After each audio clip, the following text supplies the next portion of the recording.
What's going on, everybody? Gentleman94 here. Welcome to a very special bonus episode of TwinBrit. And no, this isn't the final reveal video quite yet on the Beaufighter. We're getting there.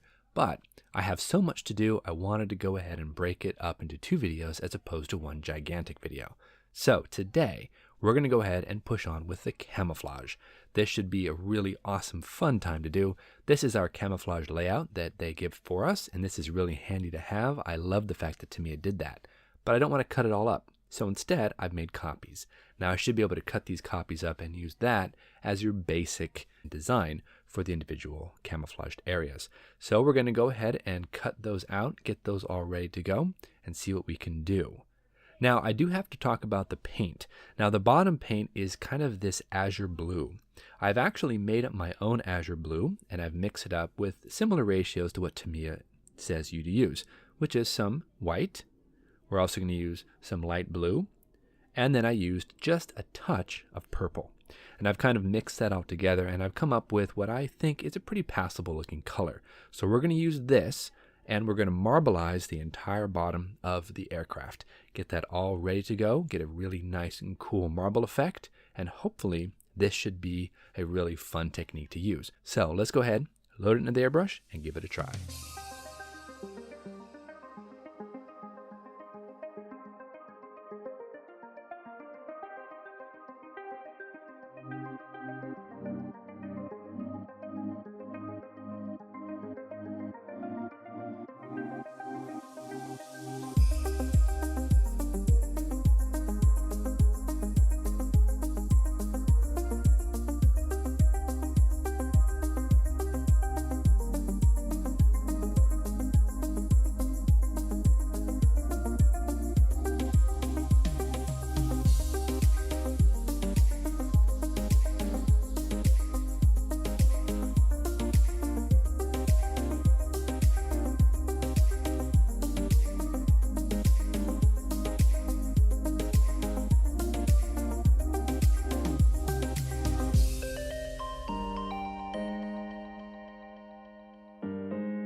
So we're going to actually come back and add a little bit more marbling, but with the purple instead of the blue. I have some purple loaded up here in the airbrush, and I'm just going to go over certain sections and give it a little bit of highlight. Now, I know this is something that more advanced modelers may do to kind of add a different layer of color to their marbling coats. This is my first time trying it, so let's hope it actually works. But a little bit of that purple should help to kind of differentiate. So we've got the blue, we've got the black, and we'll have the purple. So keep your fingers crossed. Let's see how this works.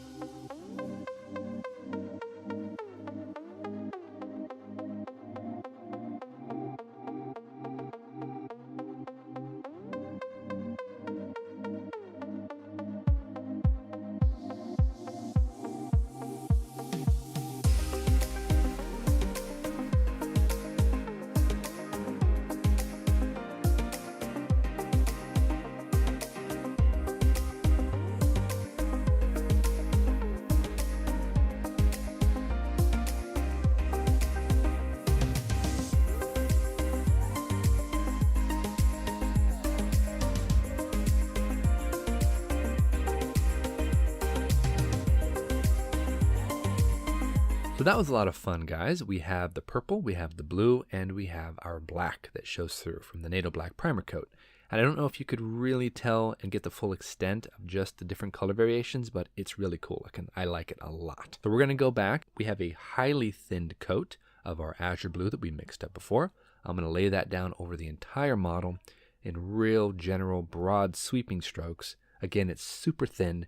We're going to blend it all together, and hopefully this turns out just as we want. So cue the time lapse. Let's get this thing blended.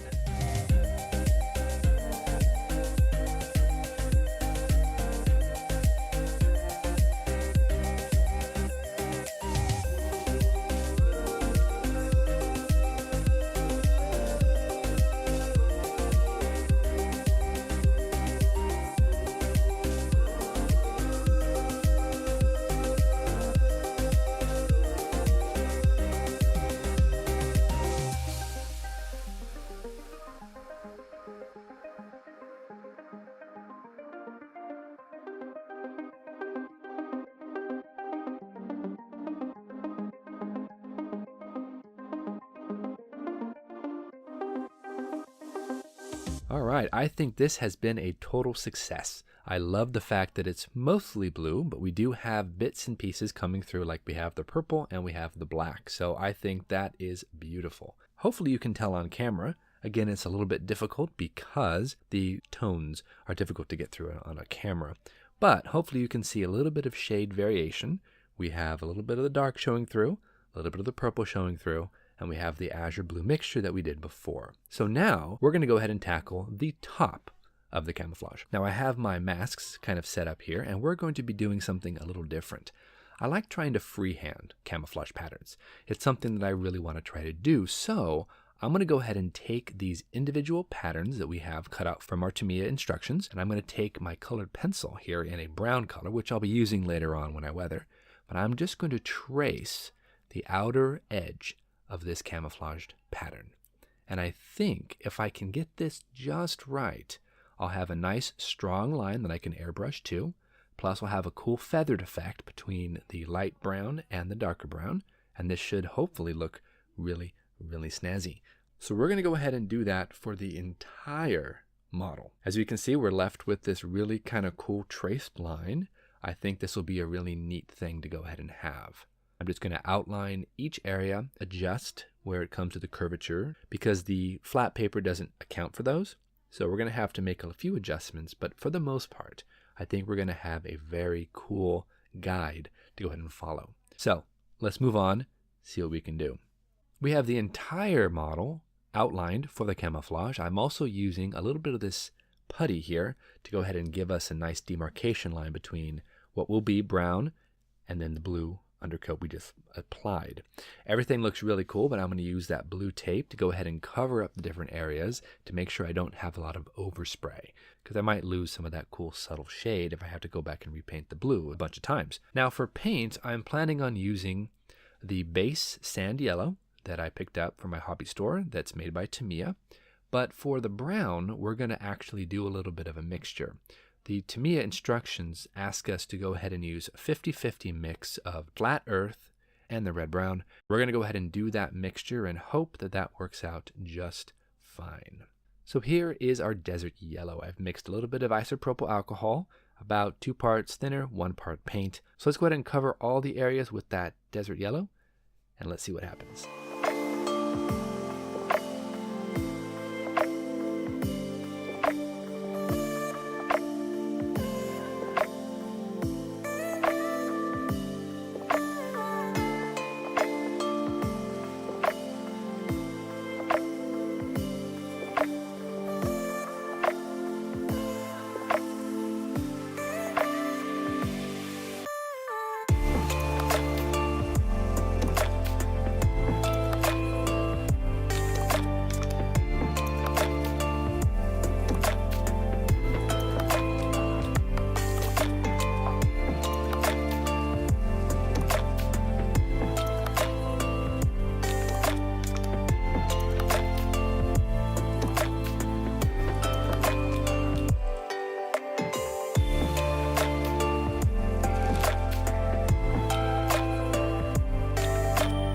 So I've gone ahead and mixed up a 50-50 batch of the flat earth and the red brown.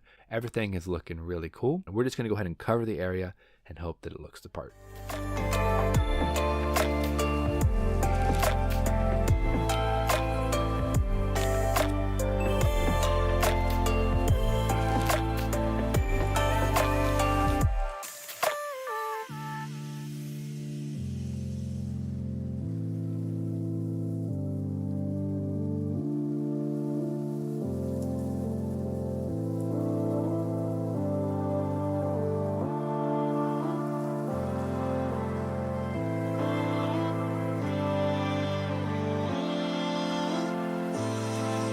Alright guys, we are done with those initial paints. Unfortunately, we've had a little bit of a mishap, guys. So I was using my airbrush here, and I was putting my cap on the top of the airbrush, and I spilled paint. Look what it did here. I'm so bummed about that, guys. We'll have to come back in here and clean up all of these lines, sand down the different areas, and repaint it. But you know what? It could have been a lot worse, for sure. So we're going to go ahead and grab some sandpaper. I'll do this off camera because it's rather boring. I'll grab some sandpaper, sand it down, then I'll come back, mix up a little bit more paint, and I'll reshoot it.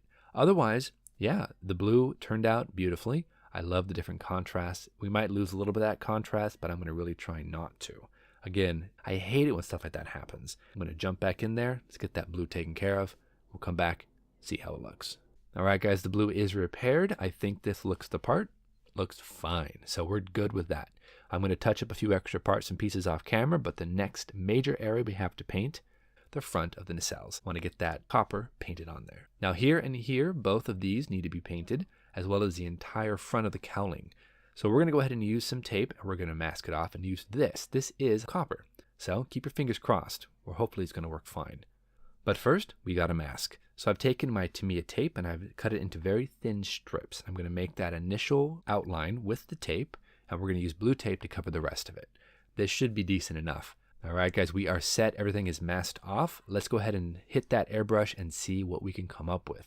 Now, again, this is kind of a metallizing, kind of metal fleck type paint, so I'm going to be really careful with that. Hopefully, I've anticipated any overspray, but in case I haven't, we might have to come back and touch up a little later. But we have it all loaded up. Let's go ahead and get that done and paint the cowlings.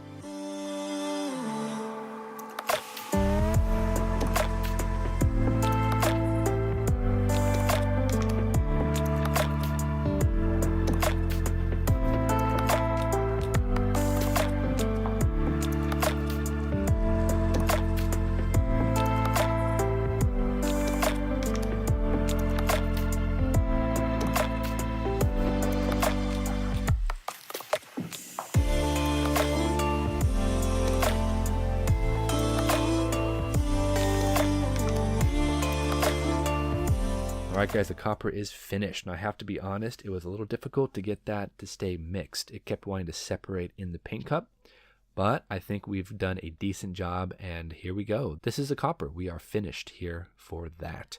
We've also painted the exhaust stubs as well, so we'll go ahead and put those on and see how it goes. So moving on, we're going to hit the propellers next because we have to do a little bit of painting on these. Now we're going to paint each of the tips a yellow color, and we're going to paint the very center of the propeller. That's going to be a gray color. It calls out for XF19. I don't have 19. I've been supplementing XF20, but I think it should be fine. So just a little bit of paint. I've got the yellow already painted on there, no problem. And I'm painting a little bit here on the XF20. Everything looks decent enough. We have to do one more propeller. Other than that, I think we're good. All right, guys, I threw those propellers on and put the wheels on as well. Check it out. The Beaufighter is looking beautiful. I've also done a little bit of work here. I put on the front landing light, masked that off, and I've stuck on the exhaust stubs as well. Everything is really coming together with this kit. So the next major thing would be, of course, future. But before I get to the future, I actually want to try something. Now, I've got this Tamiya Smoke. So what I want to do is thin it down even more so, and I want to trace all the panel lines on the very top. Then I'm going to use a light color like this buff here, and we're going to go over the desert yellow, and I'm going to use just a plain old flat earth to go over the different browns to kind of fade it a little bit. I want it to look like it's been in the sun and it's been bleached a bit. So let's go ahead, mix this smoke up and see what we can do.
That is really cool looking, guys. Everything is done here. We've got the smoke outlined. We have everything looking beautiful. This is actually really neat. The reason I did the smoke is because, well, we didn't do the marbling effect on top. We did a little bit of it, but not as much as we did on the bottom. So on with the future, guys. Cue that time lapse. Let's get this going.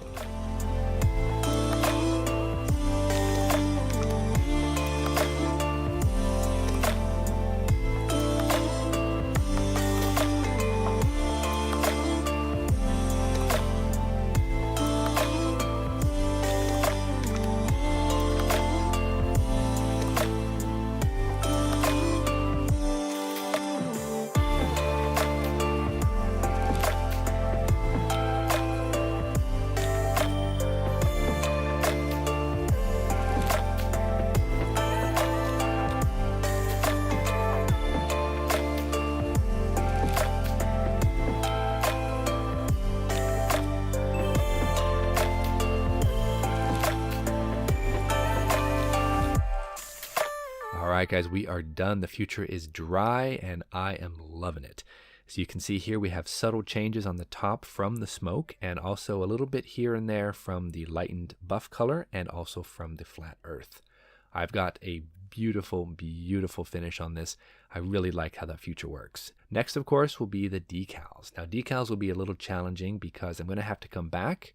I'm going to have to fade them because, well, I've already faded the paint. I want to make sure that those decals are also slightly faded. So that might be a little difficult to do, but I'm hoping that I should be able to pull it off. I'm going to seal it, though, before I do that, just to be on the safe side because I don't want to destroy the decal. So if I seal over the decal with some more future, that should be fine. But until then, guys, thank you so much for joining us on this bonus episode of the TwinBrit. We should hopefully have the final reveal for you guys on Friday. So until Friday, guys, thank you so much for joining us. We will see you back here soon for the final reveal of the TwinBrit Beaufighter. Until Friday, stay strong, keep modeling, and we'll see you soon.